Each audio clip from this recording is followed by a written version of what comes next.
अस्सलामुअलैकुम and a very good morning. जागो लाहौर में आप सबको खुश आमदीद कहते हैं। मैं हूं मुनीब आसिफ। मैं बिल्कुल ठीक ठाक हूं जी।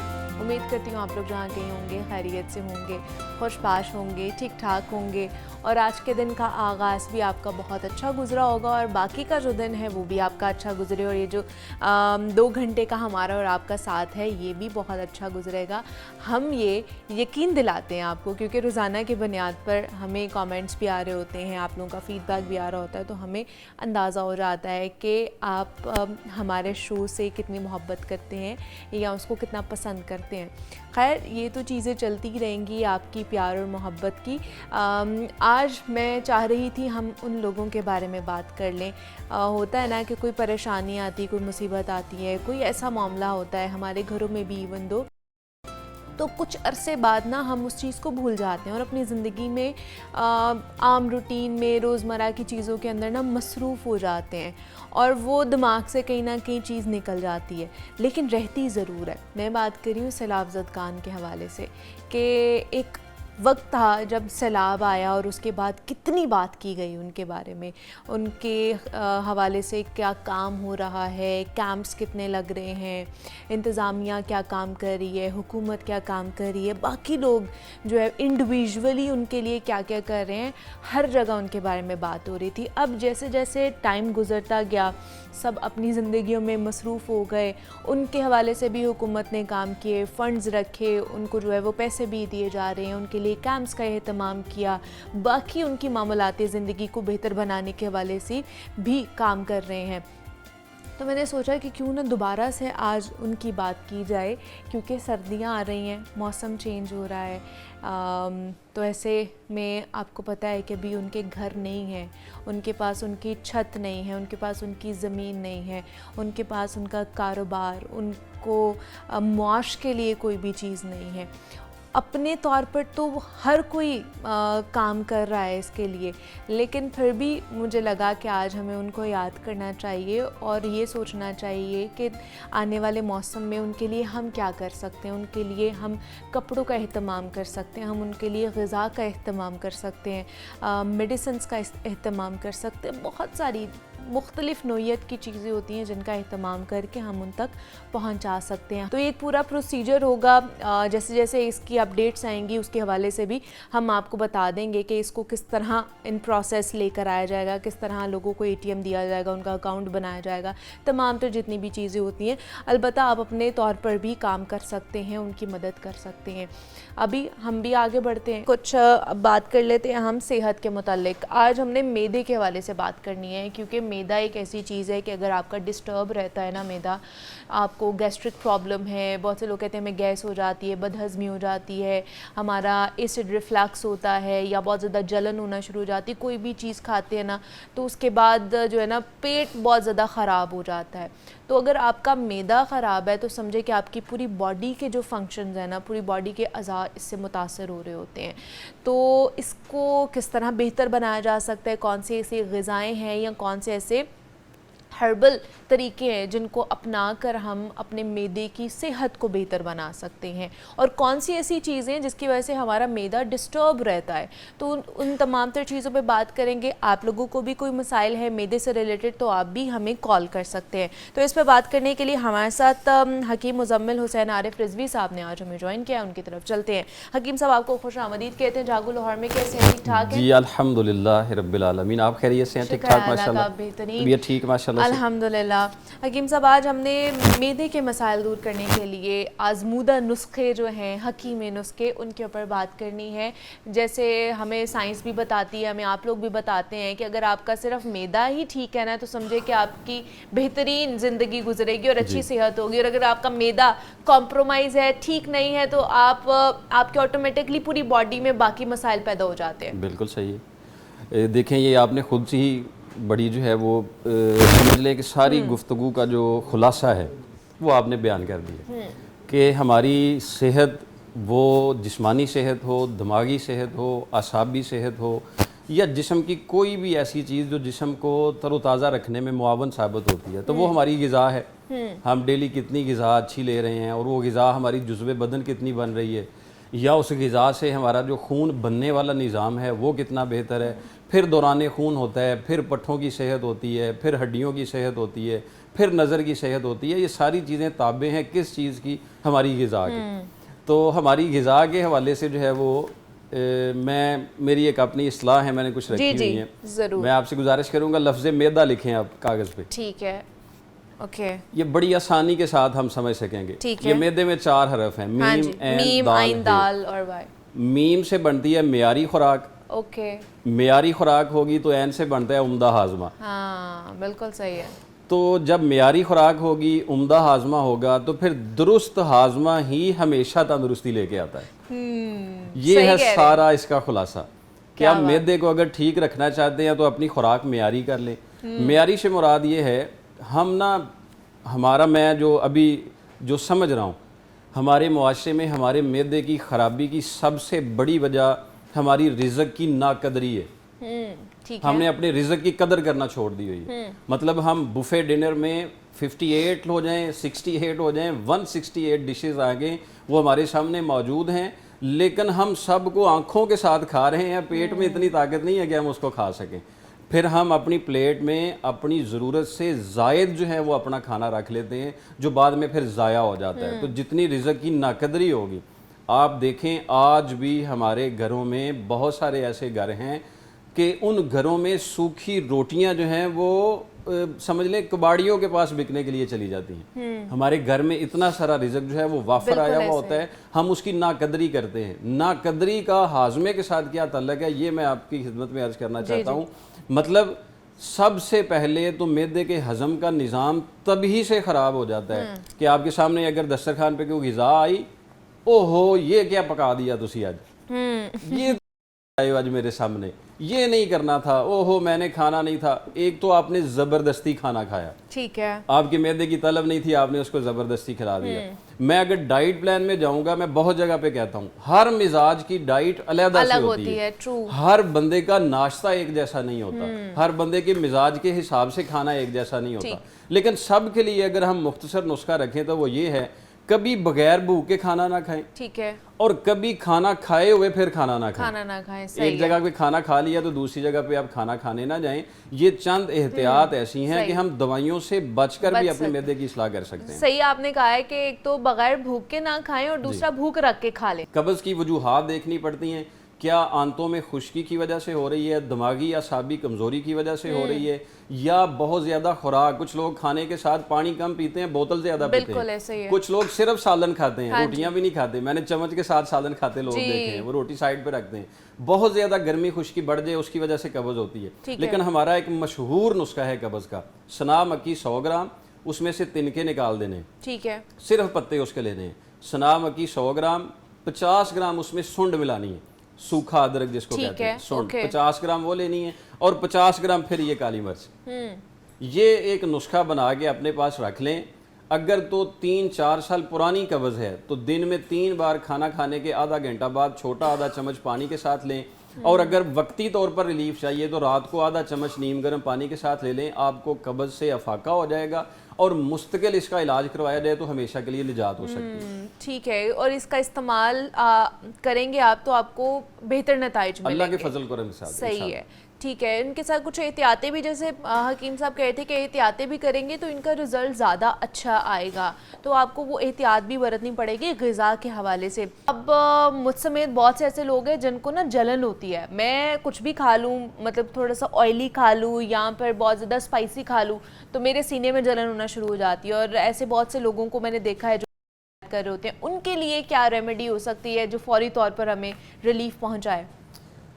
ऑयली और स्पाइसी चीज़ें भी खाते रहें तो जलन भी ना हो। अच्छा, ये तो बड़ा अच्छा नुस्खा हो जाएगा हमारे लिए, क्या बात है। जी जी, मतलब यानी इसकी मौजूदगी में नुस्खा बताना है कि इसके छोड़ने नहीं, के बगैर इसकी मौजूदगी में नुस्खा बताएं। इसकी मौजूदगी में ये भी हम खाते रहें और साथ नुस्खा भी हम इस्तेमाल करते रहें। ये हमारे एक मुआशरे की ज़रूरत बन गई हुई है। सारा कुछ खा लेने हैं, सवेरे में एक कैप्सूल खा लेना है तो ठीक हो जाना है, यानी ऐसा हम करते हैं। सही है। एक तो मैंने हर्बल कैप्सूल का नुस्खा एक देना है ठीक है कि नाजरीन जो बहुत ज़्यादा कैप्सूल खा रहे हैं मैदे के, उनसे जान छूट जाएगी। ठीक और है। दूसरी जो जलन हो रही है, ठीक है। जलन भी अल्लाह के फजल करम के साथ, जलन असल में देखी जाती है। कुछ लोगों को खाना खाने से पहले जलन होती है, मतलब वो खाना नहीं खाते हैं फिर भी सीना जलता रहता है। कुछ लोगों को खाना खाने के बाद कुछ देर बाद जलन होती है। अगर खाने से पहले जलन है तो फिर ग़िज़ा की नाली में कोई मसला है, कुछ सोजिश बन चुकी हुई है, और अगर ग़िज़ा खाने के बाद जलन है तो फिर इसका मतलब है कि वो तबखीर बन गई हुई है। एक तो ये वाला आसान नुस्खा बना लें घर के अंदर, ये पखड़ा मिलेगा पंसारी के पास,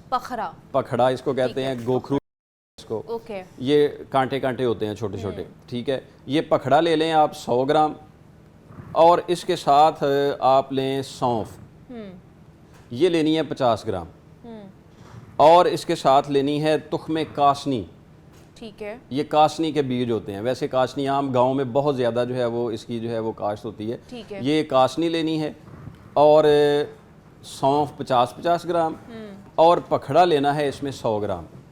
ये मिक्स करके 00 साइज़ का कैप्सूल बने। अगर तो कैप्सूल खाने की ही आदत है तो ये वाला सुबह खाली पेट खाना शुरू कर दें, आपको दूसरे कैप्सूल की ज़रूरत नहीं रहेगी। और अगर कैप्सूल नहीं खा सकते हैं तो इसका आधा चम्मच जो है वो आप इस्तेमाल कर लें। अल्लाह के फजल करम के साथ जो है वो जो तेज़ाबियत तबखीर है वो ख़त्म हो जाएगी। ठीक है। और जलन को ख़त्म करने के लिए हमारा एक बहुत मशहूर नुस्खा है जो बड़े अरसे से बहुत सारे लोग इस्तेमाल करते हैं। एंड पे जाते हुए बहुत से लोग कहते हैं जी गैस हो गई है हमारे मैदे के अंदर, पेट में हम कुछ भी खा लेते हैं उसके बाद गैस हो जाती है और बहुत गैस्ट्रिक प्रॉब्लम हो जाते हैं। और फिर कोई कहता है जी हमारे सर को चढ़ गई है, कोई कहता है जी हमारे कांप जो है ना मैदे में जो है ना बहुत ज़्यादा गैस प्रोड्यूस हो जाती है, उसके लिए क्या करना चाहिए फौरी तौर पर? गैस के लिए ना अजवैन और पुदीना, अजवैन और पुदीना, ये ताज़ा पुदीना, ठीक है, और देसी अजवैन ये ले लें पंसारी के पास से। 2 चुटकी अजवैन और इसके 10 से 15 पत्ते पुदीने के, इसका कावा बना लें। सुबह और शाम इसका कावा लें। और एक नुस्खा बेहतरीन हर मिजाज के बंदे के लिए, 10 पत्ते पुदीने के, और इसमें डालनी है 5 काली मिर्च, ठीक है, और इसमें डालनी है आधा चम्मच सौंफ, आधा चम्मच सौंफ, 5 काली मिर्च और 10 पत्ते पुदीने के, ठीक है। हर 3 घंटे के बाद ये मुंह में रख के इसको चूसते रहे, इसका लुआब लेते रहना है, इसको चबा के खाना है और इसका लुआब लेते रहना है। ये आपका पान भी छुड़वा सकती है, आपकी नस्वार भी छुड़ा सकती है, और आपकी मैदे की दवाइयाँ भी छुड़का सकती है अल्लाह के फजल से। ये इतना जलन के लिए, गैस के लिए, तेजाबियत के लिए मुजरब नुस्खा है। वक्त ज़रूर लगेगा थोड़ा, लेकिन आप ठीक हो जाएंगे। सही है कि ये ज़रूर लॉन्ग लास्टिंग होते हैं इनके असरात, लेकिन साथ साथ जैसे हकीम साहब भी कह रहे हैं कि एहतियात आपने ग़िज़ा के हवाले से लाजमी करनी है, तब जाके आपको बेहतरीन नताइज इसके मिलेंगे। हकीम मुजम्मिल साहब हमारे साथ मौजूद है। मुजम्मिल साहब बहुत शुक्रिया, थैंक यू सो मच कि आप आए। और जनाब कुछ स्पाइनल कॉर्ड के हवाले से बात कर लेते हैं, क्योंकि रीढ़ की हड्डी इंसानी जिस्म का वो बुनियादी हिस्सा है जो एक तो जिस्म को सहारा देता है, दिमाग को बाकी जिस्म से जोड़ता है, और हरकत और तवाज़ुन में हमें मदद भी फराम करता है। अब रीढ़ की हड्डी में होने वाला दर्द दुनिया भर में पाया जाने वाला एक आम मसला है, जो कभी हल्का हो जाता है, कभी वक्ती होता है, और कभी देरपा और शदीद भी हो जाता है। लेकिन जब रीढ़ की हड्डी में कोई ख़राबी, चोट या तकलीफ़ पैदा होती है ना, तो इंसान को मुख्तलिफ़ किस्म के मसाइल, जिसमें कमर दर्द है, असाबी कमज़ोरी आ जाती है, या जिस्म के निचले हिस्से में वो सुन हो जाता है, इन जैसे मसाइल का सामना करना पड़ता है। तो आज के हमने सेगमेंट में यही बात करनी है कि रीढ़ की हड्डी में दर्द के मसाइल, उनकी अलामात, उनकी वजूहात क्या है, और इसकी जो तकलीफ़ है इससे हमने बचना कैसे है। इस पर बात करने के लिए प्रोफेसर डॉक्टर मज़हर इकबाल साहब हमारे साथ स्टूडियोज़ में मौजूद हैं, ऑर्थोपेडिक सर्जन हैं, उनसे बात करते हैं। डॉक्टर साहब आपको वेलकम कहते हैं जागो लाहौर में, कैसे हैं? ठीक ठाक है जी, बहुत मेहरबानी। डॉक्टर साहब स्पाइनल कॉर्ड के मसाइल, उसमें दर्द के ख़ास तौर पर जो मसले हैं ना, वो तो आजकल यंग जनरेशन में भी बहुत ज़्यादा पाए जा रहे हैं, बच्चों में भी इवन दो के कहा जाता है कि जी हाय हमारी कमर में दर्द हो रही है, और बड़ों में तो पाया ही जाता है। तो ये इतना मसला आम हो चुका है। कमर दर्द जो है ना, वो वाकई द मोस्ट जो है affected part of the body, यानी आप कह लें। और कमर एक ऐसी यानी जो है स्ट्रक्चर है, अगर आप इसको देखें, जिसको आप स्पाइन कहते हैं। ये सर्वाइकल स्पाइन से शुरू होकर कॉक्सिक्स तक, यानी पूरे जिस्म की लेंथ में जो कोर ऑफ योर बॉडी है, और बहुत इंपॉर्टेंट स्ट्रक्चर है, और स्पेशली अल्लाह ताला ने जो है इंसानों के लिए डिज़ाइन किया है। यानी बाकी देखें ना, सारे चौपाए हैं, सिर्फ रेक्ट अगर किसी पोजीशन में खड़ा होता है इंसान ही है जो 2 पाँव पर बिल्कुल खड़ा होता है, और उसमें ये स्पाइन का डिज़ाइन, इसका कर्वेचर और इसकी जो स्टेबिलिटी है वही मेन इसका रोल है। ट्रू। और वो देखें ना कि आपने बिल्कुल सही कहा कि यंग लोगों से लेके और ओल्ड एज तक सारे ही इसमें, और मेरा ख्याल है हर शख्स ज़िंदगी में जो है वो कमर दर्द में ज़रूर, बेशक वो मामूली हो या वो सीरियस हो, उसमें अपनी ज़िंदगी में वो मुब्तला ज़रूर होता है। और इसके नतीजे में वर्क लॉस भी है, एम्प्लॉयज़ की छुट्टियां भी, अगर आप सारा देखें तो कमर दर्द बहुत बड़ी वजह है। अच्छा, ये जो है जैसा कि आपने कहा, ये मामूली दर्द से लेके बहुत सीरियसनेस तक इसकी वजूहात में शामिल है। ठीक है। मामूली वजूहात में तो आप कह लें कि हल्का फुल्का ट्विस्टिंग स्प्रेन कह लें, जो बैक रीढ़ की हड्डी जो है स्पेशली उसका पूरा स्ट्रक्चर आप देखें तो उसके अंदर एसाब भी हैं, हड्डियां भी हैं, सही है, लिगामेंट्स भी हैं, कैप्सूल, जॉइंट कैप्सूल्स, फिर उसके जो है वो पैरास्पाइनल मसल्स हैं जो बड़ा स्ट्रॉन्ग, यानी एक जो है वो दोनों तरफ उसके जो पट्टे हैं वो उसको इरेक्ट रखते हैं और उसको अपने पोस्चर में रखते हैं, उसकी अलाइनमेंट को रखते हैं। तो ये सारे स्ट्रक्चर्स में से कोई भी चीज़ अगर मुतासर होती है तो वो कमर दर्द का मौजब बन सकती है। ठीक है।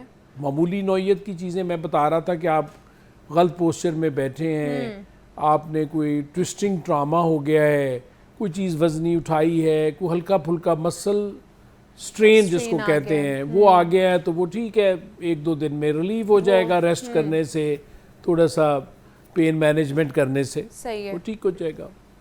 अब सीरियसनेस की तरफ जाएं तो एक्सट्रीम सीरियसनेस उस वक्त होती है जब आपकी सेकेंडरीज, कैंसर की जो सेकेंडरीज हैं वो रीढ़ की हड्डी को जब मुतासर करती है, जब टीबी रीढ़ की हड्डी को मुतासर करती है, जब इन्फेक्शन, पायोजेनिक इन्फेक्शन रीढ़ की हड्डी को मुतासर करती है, या आपको प्राइमरी ट्यूमर जो है कैंसर अपना ही, एक तो सेकेंडरीज है ना, मतलब प्रोस्टेट मेल में सबसे ज़्यादा जो है प्रोस्टेट कैंसर की जो सेकेंडरीज हैं, सेकेंडरी से मतलब उसके जो फैलाव है वो रीढ़ की हड्डी के मोहरों में होता है, तो आपको फर्स्ट सिम्टम ही वहाँ से आता है कि मेरे कमर में दर्द हो रही है, जा ही नहीं रही, मैं दवाइयाँ भी खा रहा हूँ, जा नहीं रही। जब हम एक्सरेज करते हैं तो पता चलता है माय गॉड ये तो प्रोस्टेट है, इज समथिंग सीरियस।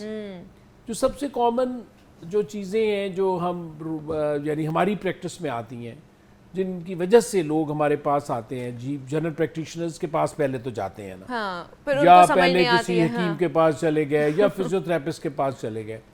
हमारे पास जब आते हैं लोग तो वो ज़रा थोड़ी सी सीरियस नोयत की कमर दर्द हो गई होती है, तो वो जब आते हैं तो वो ज़्यादातर sports injury sort of disc prolapse होती है। यानी रीढ़ की अगर उसका स्ट्रक्चर देखें ना तो मोरे हैं और मोरे एक दूसरे के साथ यानी इंटरवर्टिब्रल जो डिस्क है उसके साथ मिले होते हैं और 2 फेसेट जॉइंट्स के साथ मिले होते हैं। बड़ा खूबसूरत स्ट्रक्चर है, और ये जो जितनी मूवमेंट है आपकी कमर पे, ये सारी फेसेट जॉइंट्स पे, और वो जो डिस्क है उसकी अंदर जो अल्लाह ताला ने लचक रखी है उसकी वजह से होती है, और जो सारे पे जो मसल्स हैं वो उनको हिलाते हैं। अब वो जो है डिस्क प्रोलैप्स होना एक बहुत ही कॉमन चीज़ है। यानी आप और ज्यादातर किन में होती है, मर्दों में या खवातीन में? खवातीन मर्द दोनों में होती है। और यानी आप हल्के से ट्रॉमा से आपने छींक मारी है जोर से, और अगर आप रेडी नहीं है तो उससे हो जाता है। स्पीड ब्रेकर के ऊपर से गाड़ी जोर से गुजरी है, ठीक है ना, आपने जमीन से कोई अचानक चीज उठाई है तो और अब वार्म अप नहीं है आपकी बॉडी, तो डिस्क कैन प्रोलैप्स। प्रोलैप्स से मतलब ये होता है कि डिस्क इज अ कैप्सुलेटेड एक स्ट्रक्चर है, जैसे कैप्सूल में आप थिक जेल बंद कर दें। अब वो जो इसका कैप्सूल है अगर उसमें कोई डिफेक्ट आता है तो उसमें से वो मटेरियल बाहर आता है, और जब बाहर आता है तो पीछे ही स्पाइनल कॉर्ड है जिसको हम हराम मगज कहते हैं, जो आप अभी फरमा रही थी कि ब्रेन से लेके बॉडी के हर हिस्से तक जो नर्व्स हैं, जो control of your body is in the hands of your brain, और ब्रेन का जो कनेक्शन है बॉडी के साथ वो स्पाइनल जो नर्व्स हैं जो हर 2 मोरों के दरमियान में से गुजर रही है, निकलती हैं, तो वो जब डिस्क प्रोलैप्स होती है तो वो या स्पाइनल कॉर्ड को प्रेस करती है या उसमें से निकलने वाली नर्व्स को प्रेस करती है। और this is the most common thing जो हमारे पास लोग आते हैं। ओके जो आते हैं तो हम देखते हैं कि ओ माय गॉड, ये तो कमर भी दर्द है, बॉडी पोस्चर भी थोड़ा सा टेढ़ा हो गया है और दर्द जो है वो टांग तक जा रही है। कुछ लोग फिर कंप्लेन करते हैं कि हमारी फला जगह सुन्न हो गई है, पैर का कुछ हिस्सा या जो है घुटने का कुछ हिस्सा या थाई का कुछ हिस्सा, और फिर जब हम चलते हैं तो दर्द बढ़ती है जी। ठीक है। इस तरह के सिम्टम्स जब बताते हैं तो we just immediately come to know that disc has prolapsed. Okay, disc का प्रॉब्लम हो और सकता इट्स है। Pressing the nerve. ओके, हमें फिर हम उसकी डिस्ट्रीब्यूशन ऑफ ये जो है नमनेस वो चेक कर और रहे जो होते हैं ना? रिफ्लेक्सेस ठीक जो है। हम वो लोग कहते हैं थोड़ी मार के डॉक्टर साहब क्या करने लगे हैं आप, सही वो है। जो हम रिफ्लेक्सेस चेक कर रहे होते हैं, नी जर्क या एंकल रिफ्लेक्सेस, ओके। ये वो हम फिर उन चीज़ों को देखने के लिए कर रहे होते हैं। उससे हमें पता चल जाता है कि कौन से लेवल पे कौन सी डिस्क प्रोलैप्स हुई है, किस नर्व को दबा रही है, वो कितनी की ज़्यादा है कम है। क्लिनिकली हम बहुत सारा क्लिनिकल एग्जामिनेशन से ही हमें पता चल जाता है, इसका डायग्नोज हो जाता है कि प्रॉब्लम कहाँ पे है और क्यों है। कि तो रीढ़ की हड्डी के मसाइल, उसकी वजूहात, उसके इलाज के हवाले से हमने बात की है। प्रोफेसर डॉक्टर मज़हर इकबाल साहब हमारे साथ मौजूद है। डॉक्टर साहब, thank you so much for coming. और ब्रेक लेते हैं, यहाँ पे मिलते हैं इस ब्रेक के बाद।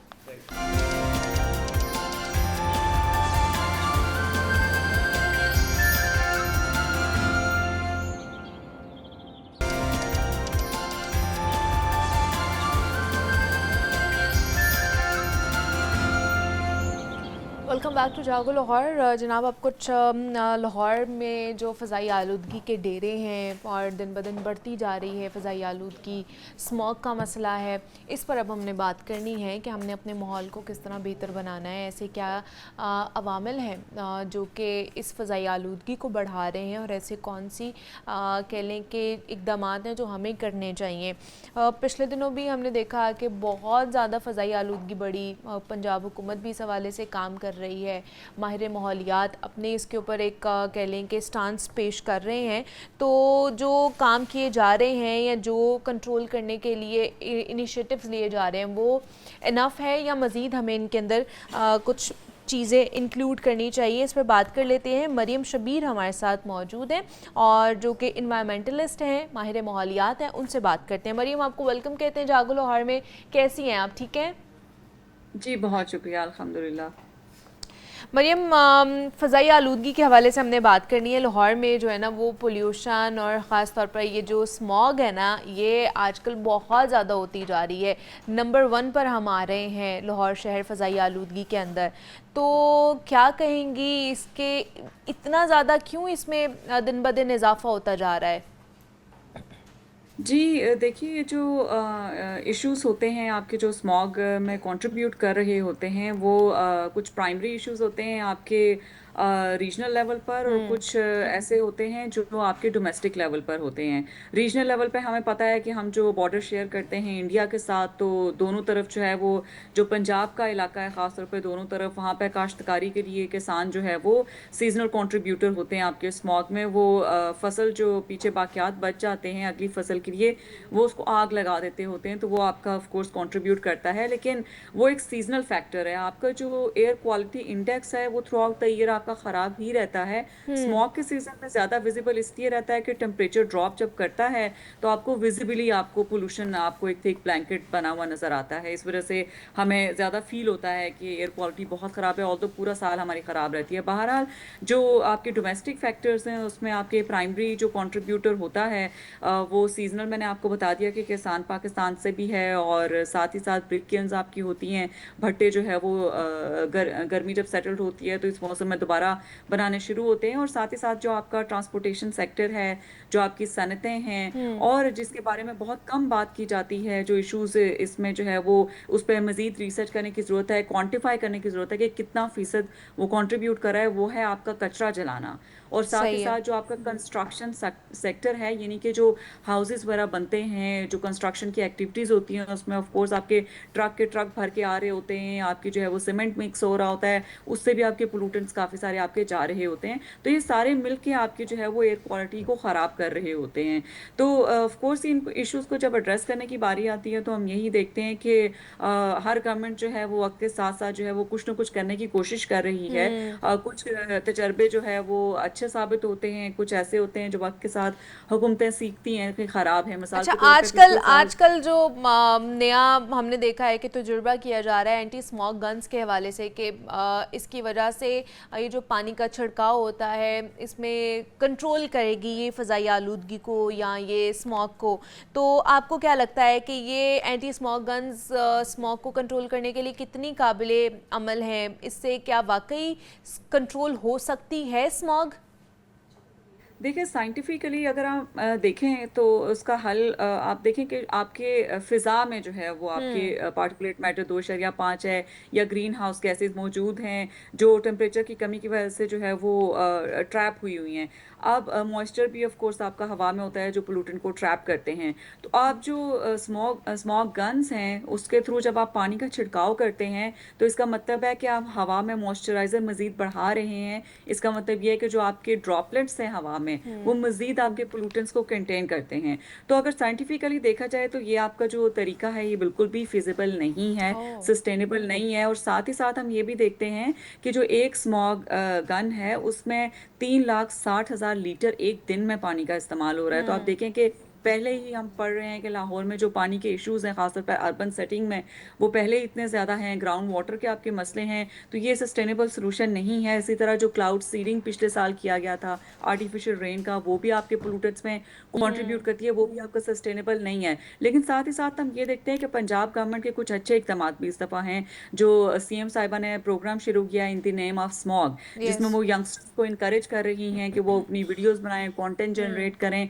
ताकि लोगों को अवेयरनेस आए। और कोई ना कोई जैसे इसके अलावा जो ग्रीन प्लांटेशन का उन्होंने स्टार्ट किया हुआ है कि आप एक हेल्पलाइन पे कॉल करें और आपको घर मुफ्त का पौधा पहुंचा दिया जाएगा, आप उसको प्लांट करें, उसका ख्याल रखें। उस पर भी वो कार्बन क्रेडिट्स की वो बात करती हैं, इन्वायरमेंटल क्रेडिट्स की बात करती हैं।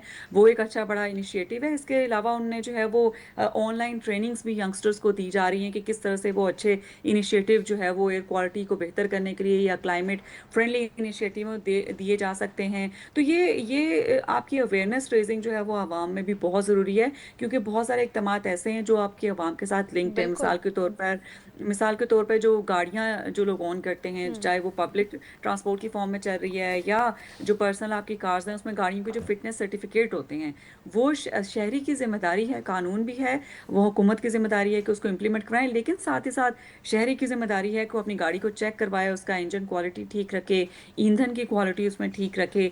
और ये शहरी को जब अवेयरनेस आएगी तो वो डेफिनेटली इस तरफ जो है वो इंशाल्लाह जाएंगे। इसी तरह आप ये देखें कि जो प्लांटेशन की है वो भी एक शहरियों के ऊपर है कि हुकूमत कहाँ तक जाके घर घर पौधे लगाए। ठीक है, मैसिव स्केल पे हुकूमत की बिल्कुल जिम्मेदारी है, बिल्कुल फिर हमें पता अर्बन है प्लानिंग। और हुकूमत भी इस हवाले से इनिशिएटिव्स ले रही है, लेकिन कितने अब हमें पौधे लगाने चाहिए? बिकॉज ईयरली एक टारगेट रखा जाता है हुकूमत की तरफ से भी, और वो भी कह रहे होते हैं कि हम इतनी प्लांटेशन कर रहे हैं, इतने पौधे इतने दरख्त लगा रहे हैं, लेकिन कितने लगाने हैं जिसकी वजह से हमारी फ़िज़ा कुछ बेहतर हो जाए और जो इस चीज़ को कंट्रोल कर सके? तो कितनी प्लांटेशन हमें करनी चाहिए?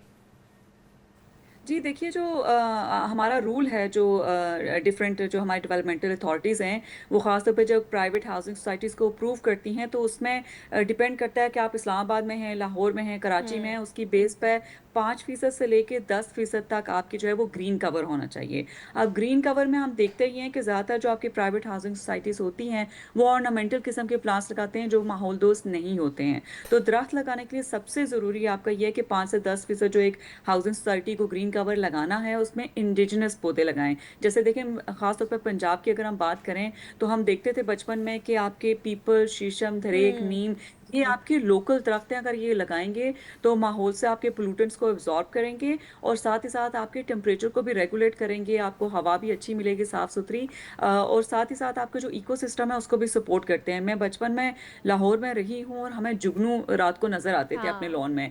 लेकिन दोबारा कभी लाहौर का मेरा कई सालों बाद जब चक्कर लगा तो वहाँ पे जुगनू नामी कोई चीज़ इस्लामाबाद में क्या अब लाहौर में भी नज़र नहीं आती है। तो उसकी वजह यही है कि जो इंडिजिनस प्लांट्स हैं, जो लोकल दरख्त होते थे, वो हमने लगाने छोड़ दिए। इसके अलावा जो पुराना हमारा लाइफस्टाइल होता था, हमारे दादा या नाना वगैरह के ज़माने की अगर हम बात करें, तो जो हमारा घर का नक्शा होता था उसमें आंगन होता था और उसमें पौधा लाजमी होता था, हाँ क्यारियों में छोटे छोटे पौधे होते थे। वो हम देखते हैं कि मॉडर्नाइजेशन की वजह से कुछ वो कल्चर ख़त्म होता जा रहा है। तो मुझे लगता है कि बजाय इसके कि बाहर के मुल्कों से हम सीखें, जो हमारा अपना लोकल नॉलेज है, जो हमारी वैल्यूज़ हैं, उनको वापस लाने की ज़रूरत है। उस तरह के जो घरों के स्टाइल्स हैं उनको वापस लाने की ज़रूरत है। जो हो चुका है उसको तो हम कंट्रोल नहीं कर सकते। उस जो घर बन चुके हैं मॉडर्न, उनको ये करें ट्रू कि टेरेसेस और रूफ टॉप जो गार्डनिंग होती है जिसमें आप ग्रीन कवर लगाते हैं, वो आप लाजमी लगाएं। जो भी शहरी हैं, मुफ्त के पौधे आपको पंजाब गवर्नमेंट दे रही है, तो उसको अवेल करें। इसके अलावा आप जो हैं वो जो नए घर बने वो वर्टिकल जाएं, लेकिन उसमें आप चाइना की एग्जांपल बड़ी अच्छी है कि वो किस तरह से है वो आबादी को कंटेन करने के लिए भी कर सकते हैं। लेकिन साथ ही साथ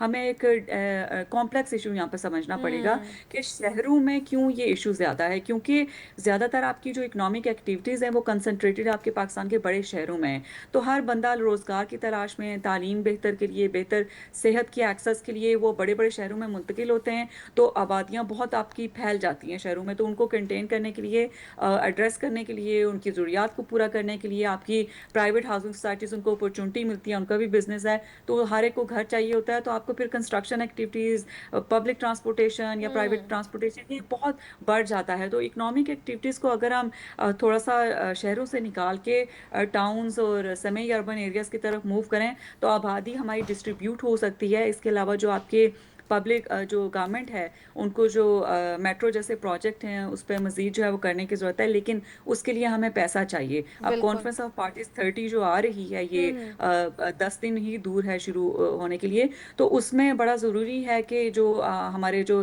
तरक्की याफ्ता ममालिक हैं, जिन्होंने वादे किए हुए हैं हमें फ़ंड्स देने के, उसमें हमें फ़ंड्स प्रोवाइड करें ताकि हम इस जैसे क्लाइमेट अडेप्टेशन की मद में जो ट्रांसपोर्टेशन है उसको बढ़ा सकें, मेट्रो जैसे प्रोजेक्ट मज़ीद ला सकें जो आपकी हवा की क्वालिटी को बेहतर करते हैं। अभी की सूरत हाल पता है आपको कि लाहौर की ये है कि लाहौर में 400 से ऊपर जो एयर क्वालिटी इंडेक्स चला गया है। मुख्तलिफ इलाकों का आज जो है वो 5 प्लस जो है 571 एयर क्वालिटी इंडेक्स है आज लाहौर का। और मुख्तलिफ इलाकों की अगर लाहौर की बात की जाए तो वो 900 से भी क्रॉस कर चुका है air quality index.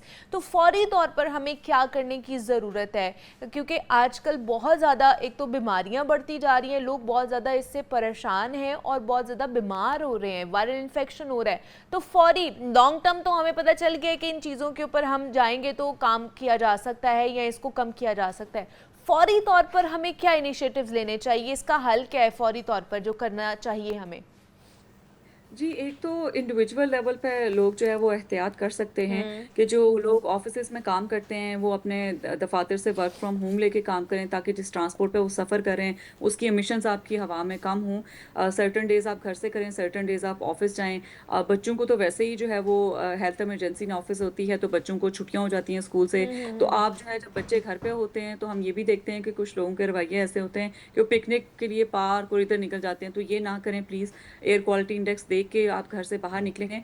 Government level पे गवर्नमेंट को जो है वो एयर क्वालिटी मॉनिटर्स बढ़ाने पड़ेंगे, क्योंकि लाहौर में काफ़ी कम एयर क्वालिटी मॉनिटर्स हैं। और रेगुलरली डेटा अपलोड जो है वो उन्हें करना चाहिए अपनी ठीक है। वेबसाइट्स के ऊपर या सोशल मीडिया के ऊपर, ताकि लोग जो है वो एयर क्वालिटी इंडेक्स देख के अपना दिन प्लान करें। शॉर्ट टर्म में जो है वो आपको हेल्थ एक्सपर्ट्स यही बताते हैं कि अब घर से जब भी निकलें तो मास्क जो है वो लगा के निकलें। इंडोर एयर क्वालिटी को अवॉइड करें, बेहतर करें, यानी कि उसको वर्स ना करें। उसमें ये होता है कि जो घर में आप स्प्रेज वगैरह या केमिकल्स का इस्तेमाल करते हैं वो घर के अंदर ना करें, क्योंकि बाहर की एयर क्वालिटी तो ख़राब है, अंदर की तो मज़ीद ख़राब आप ना करें। और इस तरह के जो इंडिविजुअल लेवल पे मेरा ख्याल है कि फौरी तौर पर तो वही हो सकते हैं। गवर्नमेंट लेवल पे आपके मीडियम टू लॉन्ग टर्म ही होते हैं, short term obviously government level पे नहीं हो नहीं सकते हैं होते कोई हैं, भी बिल्कुल ऐसे ही है। Thank you so much Mariam Shabbir, आपने हमारे लिए टाइम निकाला इस इम्पॉर्टेंट टॉपिक के ऊपर बात की है, बिकॉज ये आजकल बहुत ज़्यादा मसला आप जितने भी लाहौरी हमें देख रहे हैं वो उनको आइडिया होगा ही कि हम किस मसले से दो चार हैं इस वक्त। तो माहिर माहौलियात थी मरियम और हमसे बात कर रही थी लॉन्ग टर्म पॉलिसीज़ के हवाले से, चीज़ों के हवाले से उन्होंने बताया है। शॉर्ट टर्म हम लोग इंडिविजुअली क्या कर सकते हैं, मैसिव लेवल पर क्या कर सकते हैं, उसके ऊपर हमने बात की है। जनाब अब कुछ टैलेंट से आपकी मुलाकात करानी है और सिल्विया सुहेल हमारे साथ इस वक्त स्टूडियोज़ में मौजूद हैं जो कि वायलिन प्ले करती हैं और बड़ा ही खूबसूरत वायलिन प्ले करती हैं। आपसे उनकी मुलाकात भी कराते हैं, उनके बारे में थोड़ी सी बात भी करते हैं। सिल्विया आपको वेलकम कहते हैं जागो लाहौर में। How are you? I am good, how are you? मैं भी बिल्कुल ठीक ठाक हूँ। सिल्विया क्या कर रही हैं आजकल? I'm continuing my study as I'm doing BS English Literature. Okay. So I'm doing that, and with that I'm playing violin. Violin भी साथ साथ और साथ साथ स्टडीज़ भी चल रही हैं। Yes. तो दोनों को आराम से इजीली कर लेती हैं, इनकॉर्पोरेट हो जाता है, मैनेज हो जाता है दोनों चीज़ें? Yes, somehow we have to manage because it's one side it's passion and other side it's future, so we have to manage them both. तो दोनों को कैसे लेकर चलेंगी? फ्यूचर पैशन को ले, मतलब दोनों में से कोई एक चीज़ सिलेक्ट करनी हो, ऑप्शन चूज़ करना हो तो किसको करेंगी? Education is something that's wake me up, and music is a kind of passion side interest. But the thing is that I want to do something for my community, for my country, for my nation, as Madam Mariam Nawaz is doing on the political level, and I really wanted to be like her and want to be ahead and do something for my nation and country. So education is first priority for that. Obviously, that's true. चलें, ये तो बड़ी अच्छी बात है। तो बातें भी होती रहेंगी। सबसे पहले क्या बजाएंगी वायलिन के ऊपर? So I'll be playing Jeeve Jeeve Pakistan. चलें जी, डन। चलें।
नाइस, वेरी गुड जी, बहुत ही खूब।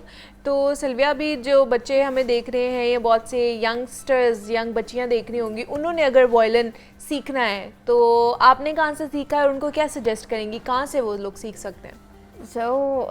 मैंने अलहमरा से सीखा, अलहमरा आर्ट काउंसिल से, but currently I do teach music also, like it's my Instagram page Silvi Suhail and TikTok also and Facebook also, so I do teach music also, and currently I am working also to create an institution जहाँ पे free of cost like people can learn music. तो ये कितनी देर में, मतलब अगर interest है किसी का तो प्रॉपरली कितनी देर में इसकी ट्यून्स और ये वायलिन प्ले करना आ जाता है? आपको कितनी देर में आ गया था? बेसिकली म्यूज़िक इज़ समथिंग कि आप अपने लास्ट ब्रेथ तक करते हो, कंटिन्यू करते हो. It's a kind of passion, you can say, interesting thing. So yes, you can play in 2 years. You can play a very good tunes and that all kind of thing. Okay. But recently I just got a chance at university level to meet Madam Mariam Nawaz, and I played their national anthem. अच्छा. Yes, for Madam Mariam Nawaz was there, so and she appreciated that a lot. She presented a token of appreciation also, and she appreciated a lot. Very And nice. I just presented her my wish. Basically, it's my life aim to work for my nation. So I just presented my wish there also to be, you can say, parliamentarian. And yes, मतलब उन्होंने पसंद किया मरियम नवाज साहिबा ने इसको play कैसे किया जा सकता है, यहाँ पर बच्चे किस तरह सीख सकते हैं. आपने 2 साल में सीखा ये, लेकिन आपका इंटरेस्ट था इसलिए आपने ये. लेकिन जिनका हल्का फुल्का इंटरेस्ट होता है वो उनको भी 2 साल लगेंगे या ज़्यादा लगेंगे? फिर उनका इंटरेस्ट लेवल पे डिपेंड करता है ना उनका कितना है. यस यू कैन से, लेकिन हाँ, अगर आप सीखने के ख्वाहिशमंद हो so you can learn it very soon. Even though आप 2 साल से पहले भी बहुत like you can play a song after 2 to 3 months. Yes. Okay. तो इसकी क्या सॉन्ग की टोन जो है उसको समझना पड़ता है, वो क्या होता है, इसकी क्या टेक्निक्स क्या है वॉयलिन प्ले करने की? यस, बेसिकली आपको कुछ रिदम्स होती हैं, ट्यून्स होती हैं, बीट्स होती हैं, आपको सीखनी पड़ती हैं, याद करनी पड़ती हैं, and that all kind of thing. आपको अपने अंदर म्यूज़िक की एक सेंस डेवलप करनी पड़ती है. ठीक है. चले, आपने हमें जीवे जीवे तो सुना दिया है, अब कुछ अपनी पसंद का भी सुना दें. क्या सुनाएंगी? I will be playing conquest of paradise. That's an English tune. ठीक है, लेकिन that's my favourite one. Okay, done.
Thank you so much Sylvie कि आप आई और आपने अपनी जर्नी, अपनी इंटरेस्ट जो है हमारे साथ शो किया, और हमारे देखने वालों को भी बहुत पसंद आया होगा. Thank you so much. Best wishes with you. और सिल्वी सुहेल हमारे साथ मौजूद थी, वायलिन प्लेयर हैं, उनसे हमने बात की है, आपसे भी मुलाकात कराई है. ब्रेक लेते हैं, मिलते हैं इस ब्रेक के बाद.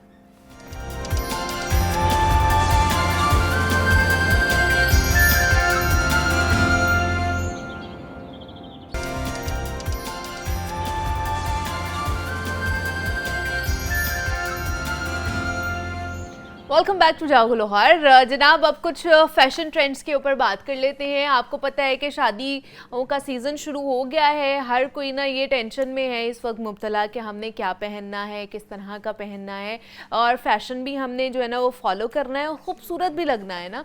तो आज हमने वो तमाम तर चीज़ें आपकी, जितना भी आपकी कन्फ्यूजन है दूर करनी है, वो चाहे ड्रेसेस के हवाले से हो जाए या फिर ज्वेलरी के हवाले से हो जाए. और ये ऐसा काम है कि ख़वातीन इसमें बहुत ज़्यादा माहिर हमें नज़र आती हैं. जितना भी ड्रेस का काम हो जाए वो आपको खूबसूरत से ड्रेसेस बना के देती हैं ताकि आप मज़ीद खूबसूरत लगें. और उन ड्रेसेस के साथ अगर मैचिंग की ज्वेलरी ना हो तो मेरे ख्याल से जनाब आपका पूरा लुक ही नहीं निकल पाता है. तो ज्वेलरी का होना और डेलिकेट सी खूबसूरत सी ज्वेलरी होना बहुत ज़्यादा ज़रूरी है. अब ज्वेलरी में भी बहुत सारे लोग पसंद कर रहे होते हैं, कुछ गोल्ड पसंद कर रहे होते हैं, कुछ कहते हैं जी हमें डिज़ाइनर वेयर ज्वेलरी पहननी है जो बड़ी ज़्यादा खूबसूरत हो, डेलिकेट हो, ज़्यादा भरी भरी भी ना हो, जो हमें मॉडर्न लुक भी दे और हम अच्छे भी उसमें लगे. तो ये दोनों चीज़ें हमने आज आपको बतानी है, और इस पे बात करने के लिए हमारे साथ दोनों गेस्ट मौजूद हैं स्टूडियोज़ में हैं, जो आपको ज्वेलरी के हवाले से बताएंगे और साथ साथ ड्रेसेस के हवाले से बताएंगे कि इस शादी सीज़न में में आप किस तरह की लुक जो है ना वो कर सकते हैं। तो सबसे पहले तो हमारे साथ जो है ना, ये आप पहले ही देख लें कि हमारे स्टूडियो में पूरी इतनी खूबसूरत सी ज्वेलरी पड़ी हुई है जो आप डिफरेंट ओकेजन्स पे पहन सकते हैं। वो चाहे मेहंदी हो, बारात हो, वलीमा हो, आपकी अपनी शादी आप उस पर भी पहन सकते हैं, आपकी बहन की शादी है, भाई की फ्रेंड की शादी है, किसी की भी शादी है, आप उनमें इन ड्रेसेस को और इन ज्वेलरीज को, बहुत ही खूबसूरत से डेलिकेट से पीसेज हैं जो अभी आपको हम दिखाएंगे भी, लेकिन और बताएंगे भी कि ये कितने बने हैं, किस तरह बने हैं, किस तरह पहने जा सकते हैं। तो अभी तो आप बड़ी खूबसूरत से देख रहे हैं, अभी हम आपको ड्रेसेस की तरफ भी लेकर जाएंगे। तो हमारे साथ इस वक्त मौजूद हैं रिजवाना नवीद है, जिनकी ये खूबसूरत सी ज्वेलरी है, बड़ी खूबसूरत डिज़ाइनर वेयर ज्वेलरी है। उनसे आपकी मुलाकात कराते हैं। रिजवाना, आपको वेलकम कहते हैं जागो लोहार में, कैसी हैं आप? जी ठीक ठाक। I am Rizwana Naveed and I am the CEO of New York silver jewellery. ठीक है। And I have been designing 9 to 5 sterling silver jewelry and artificial since 7 years. 7 years हो गए आपको? जी। ठीक है। और मैंने फिर अपना जो न्यूयॉर्क सिल्वर ज्वेलरी ब्रांड जो है मैंने इस्टेब्लिश किया, और मैं ये चाहती थी कि औरतें खूबसूरत लगे नहीं बल्कि फील भी करें। क्या बात है। और मैं चाहती थी कि न्यूयॉर्क पहन के ना जब औरतें फील करें कॉन्फिडेंट और खूबसूरत, तो this is my goal, this was my goal कि मैं उनकी सेल्फ इस्टीम को भी जो है ना उस पर भी काम करना चाह रही थी। सो दैट्स हाउ ये इस्टेब्लिश किया। और क्योंकि शादियों का सीज़न है तो उस लिहाज से फिर मैं कुछ पीसेस ला सकी हूँ, क्योंकि ज़्यादा जी, तो ये भी बहुत खूबसूरत है माशाल्लाह। बाकी भी जो आप नहीं लेकर आ सकी हैं वो भी अच्छे ही होंगे, ये इतने प्यारे हैं और ये आप देख भी सकते हैं, डिफरेंट हैं। मैं आपको पहले ये दिखा देती हूँ, ये देखें, ये बड़ा डेलिकेट सा है, इसको आराम से हमें पकड़ना है। ये वो ज्वेलरी पीस है जो आप अपनी मेहंदी पे पहन सकते हैं, मेहंदी पे जो है, हाँ, और माइयों पे पहन सकते प्लस हैं, निकाह पे भी हाँ, खूबसूरत सा ये ज्वेलरी पीस। इसमें आप रियल पर्ल्स लगे हुए हैं और रियल स्टोन्स लगे हुए हैं। ओके, और ये स्टोन्स भी रियल है। तो आप ये जो अपनी माइयों पे, मेहंदी पे और निकाह पे भी पहन सकते हैं।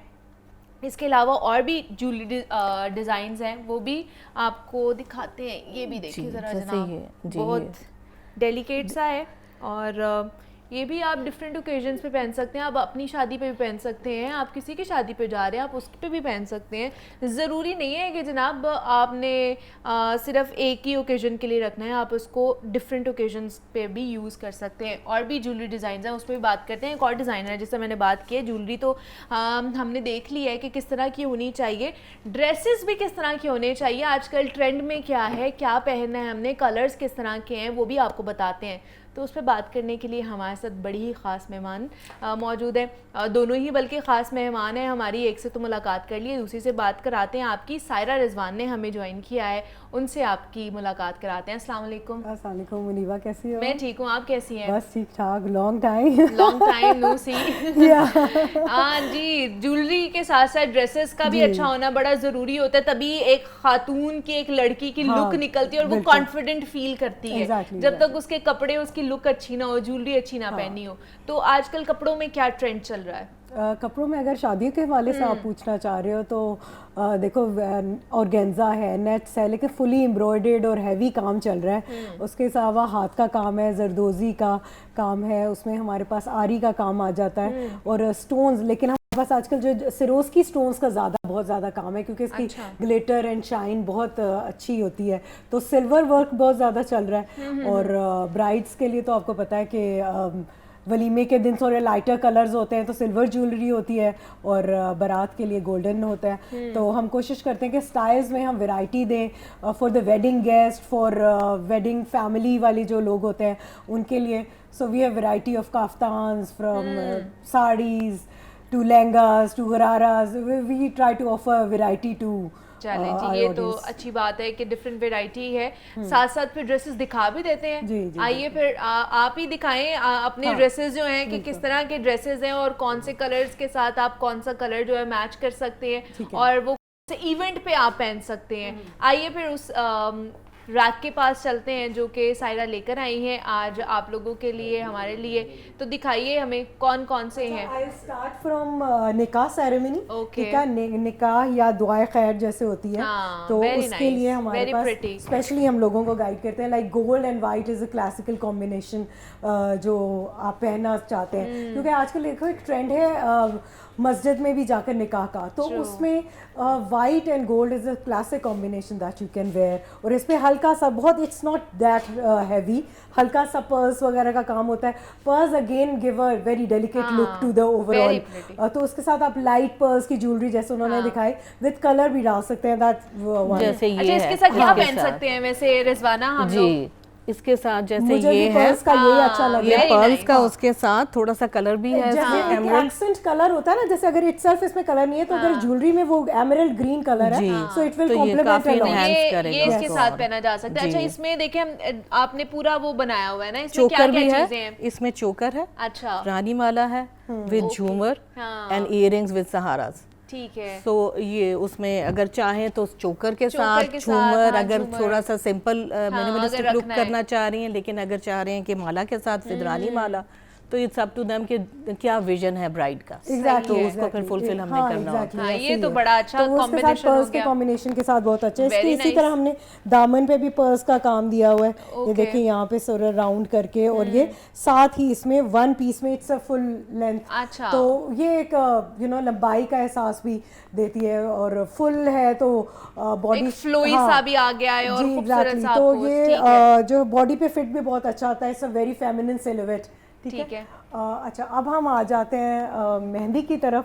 तो मेहंदी में we try to give variety of colours to the Bride, bride. इसमें okay. हमने ये ग्रीन के साथ और फिर उसको रेशम इसमें ऑरेंज एंड पिंक कलर्स के साथ इसका कॉम्बिनेशन किया है। सो इससे और ये लहंगा चोली है? जी, इट्स Okay. लहंगा चोली, पूरा सीक्वेंस का इसमें काम हुआ है, और हाथ का भी थोड़ा सा काम है, और it's also comes with a can inside, so that एक बड़ा रीगल सा प्रिंसेस लुक आता है जब आप ठीक है। पहनते हैं इसको। तो ठीक है, ठीक है। ये इसके मेहंदी साथ का। क्या हो सकती है ज्वेलरी वैसे? हम लोगों ने अपनी नई कलेक्शन जो लॉन्च की है with huge Oh big my टिक्कास, God, very nice, और very ये pretty। इसके आजकल साथ जो ये सहारों वाला आजकल और चल रहा ये है, जो very है nice। विद ये हेवी दिखाएं, मैं इधर डैंगलिंग दिखाती हूँ। Earrings, Very pretty। और इसमें ना ओनली दिस थिंग है ना, टिक्का विद भी हाँ जी, this will be enough। क्योंकि इसलिए अगर आपने कोई हाँ ये जी पहना नहीं तो है। फिर आप नेक में फिर आप अच्छा नहीं नेक लगता। में नहीं है, सकते हैं। है ये ये। देखें जी, ये आजकल आपने देखा भी होगा, हमारी बहुत सारी जो सेलिब्रिटीज हैं उन्होंने भी Celebrities भी पहन रहे हैं, ये exactly, पहने हाँ हुए जी। हैं, और उन्होंने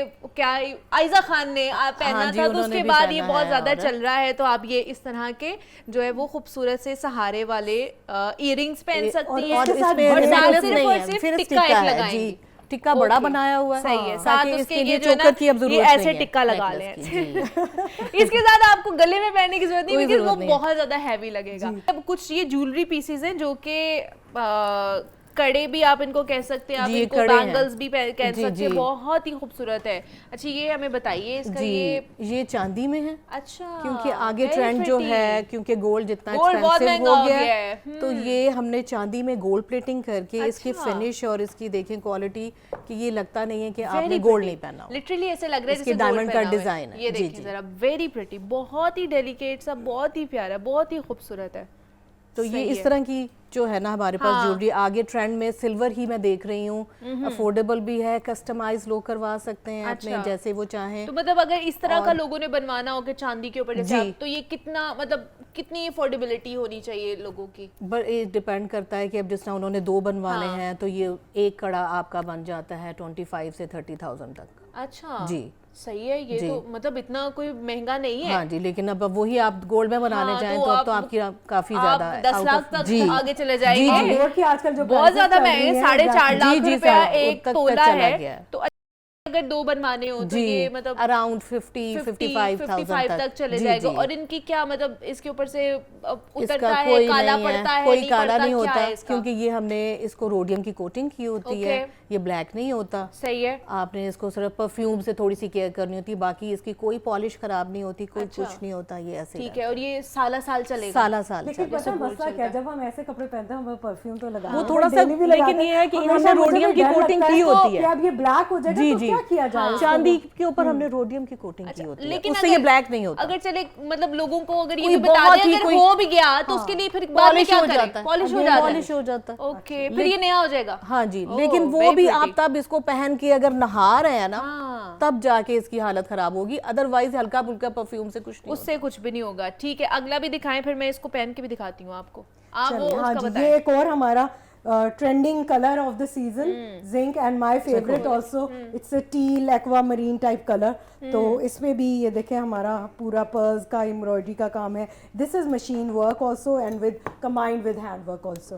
तो इसका भी हमने गाउन वाला स्टाइल दिया, बिकॉज शादियों में आपको पता है वो रस्लीक लुक अच्छी लगती है, लेकिन साथ regal dresses with flow with cancans inside, like princess और रॉयल तरह का एक टच आपके ड्रेसेस में आना चाहिए। तो उसके लिए this is a wonderful piece also, जो Very आप pretty. बारात में भी पहन सकते हैं और वलीमे के अंदर भी ये दोनों कलर वो पहने जा सकते हैं। मतलब आप आपकी है। हाँ, और ये सब कली एक एक कली पे काम हुआ है।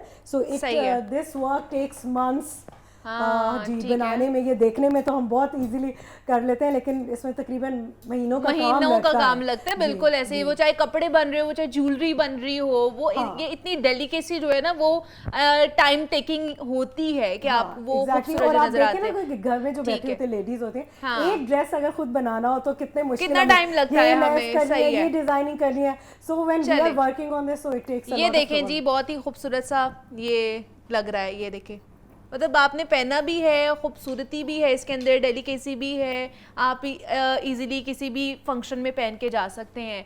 इसके अलावा आप उसके साथ जो है ना वो वाला ये जो हाँ जी, ये टर्कोइज कलर के साथ आप वो वाला सिल्वर में जा सकते हैं। मतलब आपके पास सिल्वर ऑप्शन भी है, गोल्डन में भी और सिल्वर में भी है।